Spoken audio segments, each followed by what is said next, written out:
ऐसी दीपावली मनाने से संतान को निंदा प्राप्त होती है, धन की हानि होती है। तो जो प्रदोष काल जो पूजन का शाम का होता है सूर्यास्त के समय, वो दिन इसी रोज 31 तारीख को ही मिल रहा है।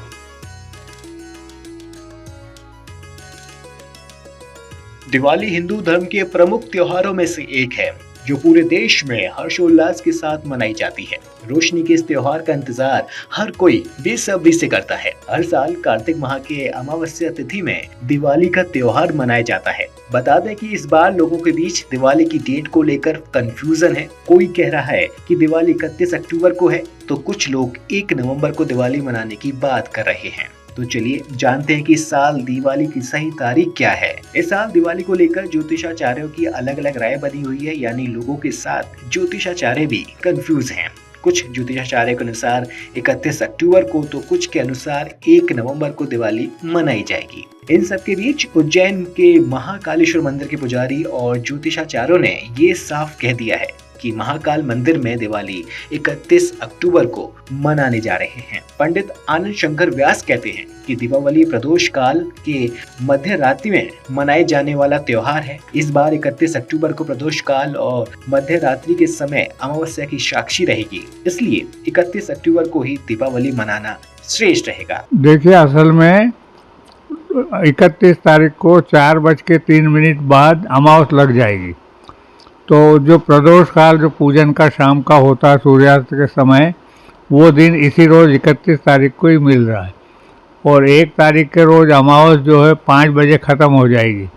तो जो पूजा का समय इसका लिया गया है शास्त्र सम्मत प्रदोष काल, महालक्ष्मी का पूजन, तो सूर्यास्त के बाद 3 घंटे तक का वो लिया है।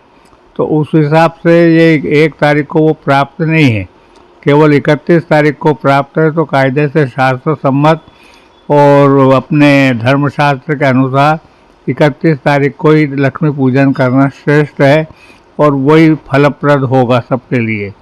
इसलिए हमने अपने पंचांग में भी 31 तारीख ही दी है। यानी महाकाल मंदिर प्रबंधन समिति ने दीपोत्सव को 31 अक्टूबर को मनाने का निर्णय लिया है। इसके बाद उज्जैन महाकालेश्वर मंदिर के पुजारी महेश पुजारी ने बताया कि देश में एक हिंदू और एक त्योहार की परंपरा होनी चाहिए। अलग अलग तिथियों पर त्योहार मनाने से समाज में एकता का अभाव दिखाई देता है। निर्णय सिंधु, व्रत परिचय, इन दोनों के अनुसार ऐसा वर्णन किया गया है। व्रत परिचय की एक कल्याण की पुस्तक है, उसमें भी ऐसा वर्णन किया गया है कि जब भी प्रतिपदा के साथ अमावस्या हो उस दिन दीपावली नहीं मनाना चाहिए। ऐसी दीपावली मनाने से संतान को निंदा प्राप्त होती है, धन की हानि होती है। इसलिए 1 नवंबर 2024 को प्रतिपदा से संयुक्त अमावस्या है, इसलिए 1 नवंबर का त्याग करना चाहिए। जब चतुर्दशी से संयुक्त अमावस्या होती है जो 31 अक्टूबर 2024 को है, उस दिन ही दीपावली मनाना चाहिए और दोपहर से ही अमावस्या की तिथि लग जाएगी। और दीपावली का जो पर्व है वो अमावस की रात में बनता है, तो अमावस की रात भी 31 अक्टूबर 2024 को ही रहेगी, 1 नवंबर को नहीं रहेगी। मार्कंडेय पुराण के अनुसार 3 प्रकार की रात्रियों का वर्णन किया गया है, दारुण रात्रियाँ जिनको कहते हैं।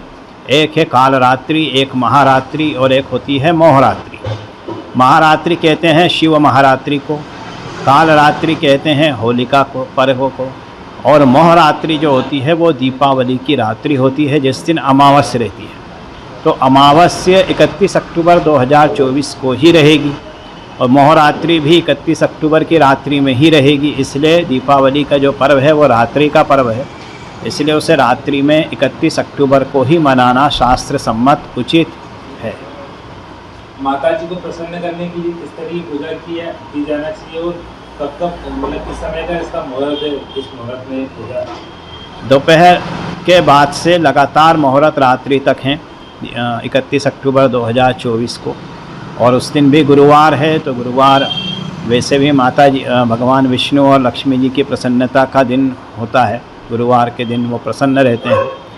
माता लक्ष्मी का पूजन रात्रि में होता है क्योंकि उनका प्रादुर्भाव समुद्र मंथन से अमावस्या कार्तिक मास यानी दीपावली की रात्रि को ही हुआ था।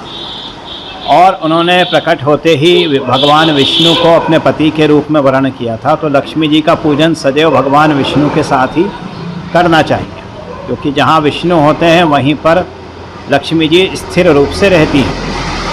तो उनके पूजन में भगवान विष्णु विशेष रूप से शामिल करना चाहिए लक्ष्मी जी के पूजन में, और उनकी कमल के पुष्पों से माला अर्पण कर कर घी धूप बत्ती आदि से सुगंधित पदार्थों से सुगंधित नैवेद्य से माता जी को प्रसन्न करना चाहिए। रात्रि काल में जो 12 से 1:30 का समय होता है, स्थिर लग्न का मुहूर्त होता है, उसमें माता जी का पूजन करने से लाभ वृद्धि होती है। अगर आप ये वीडियो YouTube पर देख रहे हैं तो हमारे चैनल को सब्सक्राइब करें और बेल आइकन को दबाना ना भूलें। अगर आप Facebook पर ये वीडियो देख रहे हैं तो हमारे पेज को लाइक करें।